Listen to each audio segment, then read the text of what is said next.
everyone, it's Stephanie here and welcome back to my YouTube channel. It has been quite a while since I posted a video here, but I am joining a group of crafty Canadian YouTubers and we're celebrating this special day by featuring Canadian craft projects and shops.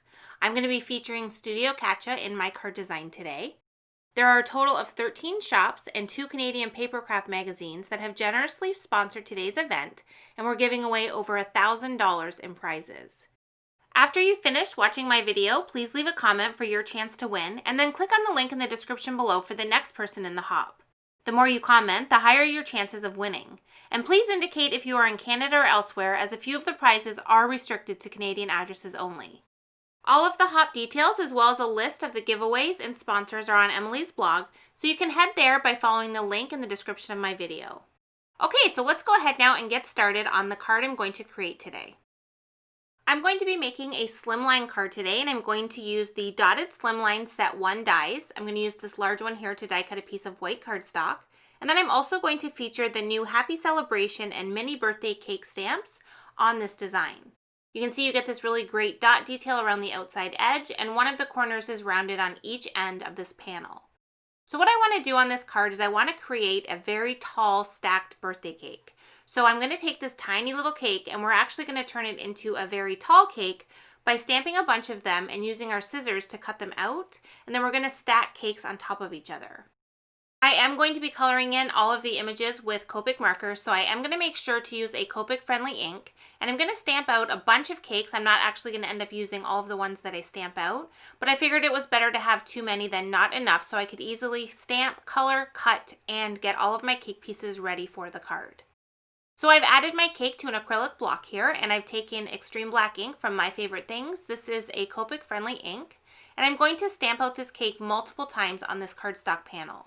So I'm just going to quickly go through the stamping of all of these cakes here, and then once I have a bunch of them stamped on here, I'll just use scissors and I'm going to cut them all apart so I have individual cake pieces. I ended up using 4 of the cakes on the card design, so I could have easily made a second design as well with the extra cakes that I had stamped out. So what I'm going to do is I'm going to fussy cut the cakes, and I'm going to start with the one that's going to be on the very bottom of the stack. So I'm going to cut this one out, and you're going to see when I get up near the middle area of the cake, I'm actually going to cut the top of the cake off. I'm not going to even show that part on this once I start to stack all of the cake pieces together. So I'm not going to worry about taking the time to fussy cut that. I just quickly chopped it off, and then I very carefully finished fussy cutting on the other side of the cake, making sure to keep the candlesticks. I did cut off the flames. You're going to see what we'll do with those in a little bit. And I just continued to cut all of these out until I had all of the cake pieces that I needed. Once I have all the cake pieces cut out, I'm just going to kind of figure out how I want to stack them on the card. And you're going to see that for the very final cake here, I ended up cutting out the entire piece. We do need one cake where we have all of the candles and the complete top. That'll be the topper of our cake when we're finished. So my idea here is to kind of have the first layer of the cake be straight on the panel, and then have the other ones kind of wonky and have them positioned kind of like they're tilting side to side. I feel like that's what would happen on an actual cake if it was this tall, so I decided to go with that look on the finished card. Before we start to put all the cake pieces on though, we do need to color everything in with our markers. So what I'm doing is I am coloring in this first one here with red as the main color on the cake, and then the white as the icing and the little strips in between. So I'm just using 4 different shades of red, and I'm going to color them in. I start with my lightest, and then I go with my darkest and my mediums, and just continue to blend until I'm happy with the color. You can see here that I'm obviously going with a Canada Day theme. I want to keep everything completely white and red, which is actually harder than you would think. I really love to add color to my card design, so I had a hard time kind of keeping it so simple with just these 2 colors on the design. The only thing I added other than the red was some gray for the candlesticks, which you'll see when I get to those. And I also use gray to make the white areas look more white. I just used it to add a little bit of shading, and it just helps it so it doesn't look so flat when you have all the coloring finished. Once I finish the coloring of each piece, I also like to take a black marker, and I like to go around the outside edge and just kind of color over the edging. This just covers up the white core from cutting it out with our scissors and gives everything a really finished look. So every time I color a piece, I will do this to the sides.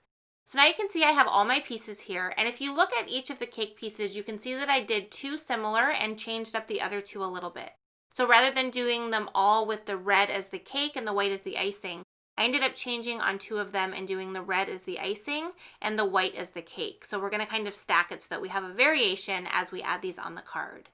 And then to finish it off, I just used a very light gray marker to color in the candles and a little bit of yellow to color in the candles that still have the flames on them. The Happy Celebration stamp set does include a Happy Canada Day sentiment, so I am going to use that on the card, and I'm going to adhere all of the cake pieces first before we do stamp that on there. So for the first layer here, I'm adding this one directly to the panel, and I'm adding a little bit of W2 and W0 Copic markers to the bottom area, just to kind of give it a little bit of a shadow and ground it so it doesn't look like the cake is kind of floating on the panel. And then once I have that base one on, I'm going to go ahead now and add all of the other 3 on, and these ones all have foam adhesive just to give them a little bit of dimension. And like I mentioned earlier, I am kind of tilting them as I add them just to give it a fun and playful look and make it look like a cake would actually look if it was this tall. So for the final piece here, I'm going to add this on to the top of the cake, and I've made sure to leave enough space at the very top of the panel to stamp out our sentiment. Now, since we've already done all of this cake coloring and we've added everything to the panel, I am going to use my Misty to do the stamping just to make sure that I don't mess it up. I don't want to have to try and rip off all of these cake pieces now that I've added them on. So I just positioned it right at the top. I love how bold the sentiment set is, and I stamped it out onto my panel with VersaFine ink, which is a really nice black ink that keeps the sentiment stamp really crisp when you stamp it. To add this to the card base, I'm just going to add adhesive to the back. I don't want to add any additional foam adhesive, and I'm going to adhere it to a red card base that is cut slightly larger than this panel.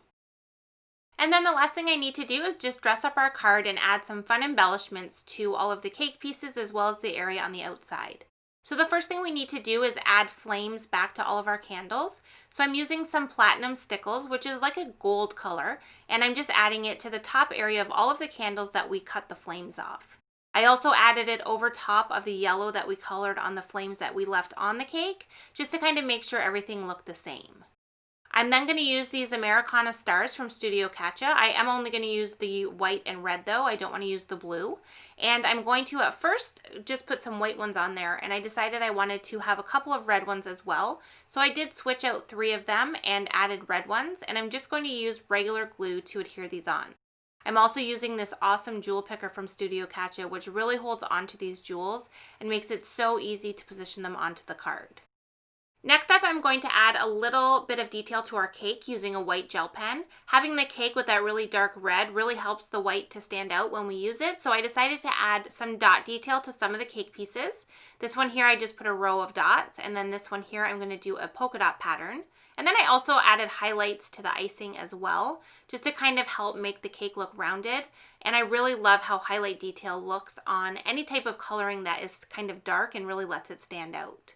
I added some polka dot detail to this middle cake and a little bit of highlights to the top cake, and that is going to finish off the white gel pen detail.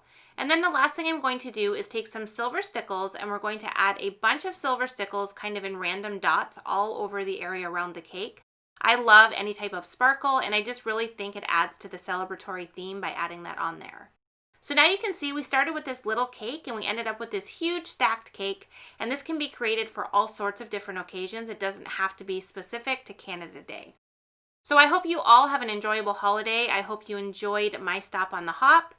Make sure you check out the description below for all of the details and for all of the giveaway information, and don't forget to comment for your chance to win. Thanks so much for joining me, and I'll see you next time.